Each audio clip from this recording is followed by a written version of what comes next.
Good afternoon, friends, foes, and anyone in between. This is going to be part 4 of my NALCAP guide series. And in this video, I'm going to be talking about how to get your FBI background check, which is the first step in acquiring the things that you need to apply for the visa. So once you get your Plaza Aceptada status, you have to start gathering the necessary documents to apply for your visa to actually go to Spain.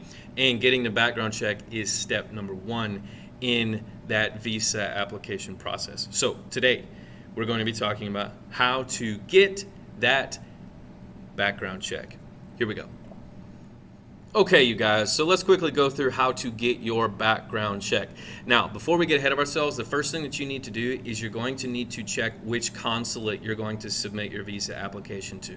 And this is important because Spain has multiple consulates in the United States, and depending on where you live is going to determine which consulate you send it to. And, most importantly, which consulate you send it to is going to determine the rules and regulations of the application, because the consulates, for some reason, have different rules about what they require. Now, all of the consulates, as far as I know, require an FBI background check. I think in the past, it didn't used to be this way. I think the New York consulate used to accept state background checks, but regardless, you need to check what your specific consulate requires, because it can change over time, and by the time you're watching this video, it may have changed from what I have to do. So, how do I figure out which consulate I'm submitting to? Well, as I mentioned, the Spanish government has multiple consulates in the United States. You can very easily and very quickly figure out which one is yours by going to Google, type in U.S. Spanish consulates, Google it, click images, and this is the first image that pops up, this map. So you will see all of these states in yellow, which is where I am. I am in Tennessee. That means that my consulate and all of these other states that are in yellow, ours is the Houston consulate.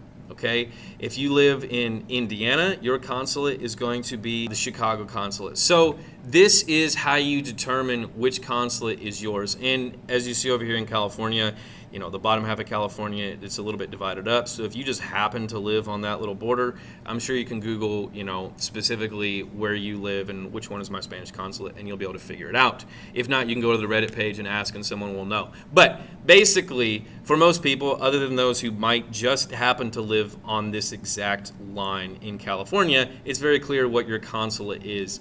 Okay, so once you figure that out, you can go back to the NALCAP homepage.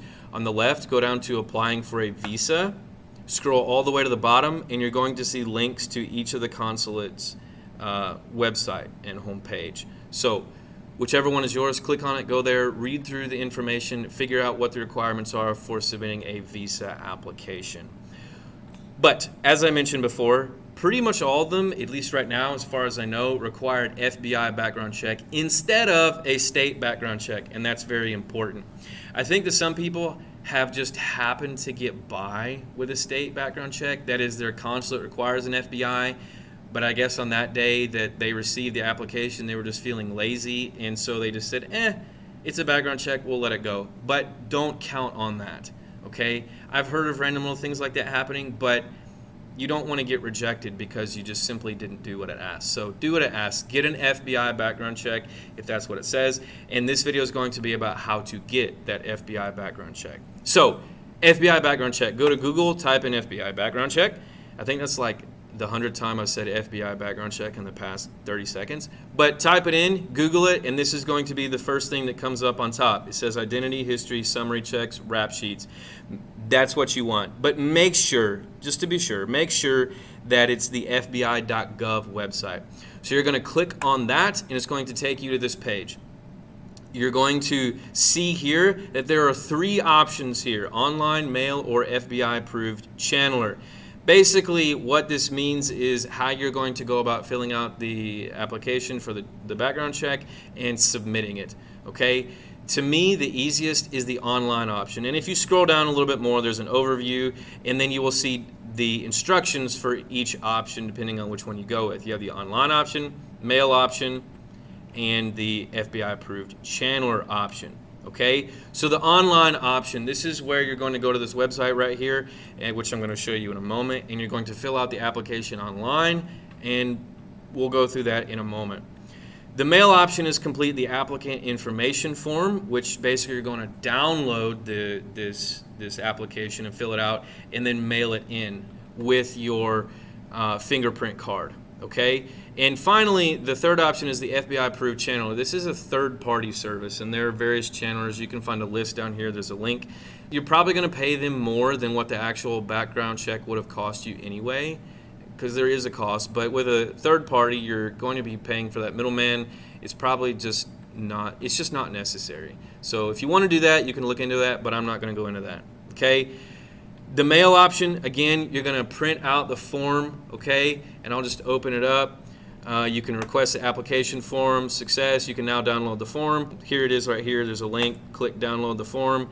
This is it. You're going to fill it out, okay? And then once you do this, you're going to also go somewhere and get your fingerprints on a hard copy, okay? You're going to go find some sort of company or business that does fingerprinting, get a paper copy of it, a little card, and then you're going to mail this application and that fingerprint card to the FBI. Again, simple, but I think the online option is easier, so let's go through the online option. So for the online option, you're going to click on this link, and it's going to take you to this website where it says Identity History Summary Checks. You're going to scroll down until you see this first blue box, not the second one, the first blue box. You're going to enter your email. You're going to click Submit, and then once you get that email, it's going to have a link and a PIN number. The link is going to take you to this page where it just comes up with like a little disclaimer. Click Continue, and here you're going to enter the PIN that was in the email. Click Login. And you're going to see another little Privacy Act statement come up. Scroll down, click Accept, click Continue. And here is the digital application form. So you're going to fill out all the relevant information, last name, first name, date of birth, country of citizenship, etc., etc. You're going to go to the next tab, mailing address. You're going to go to the next tab, preferences.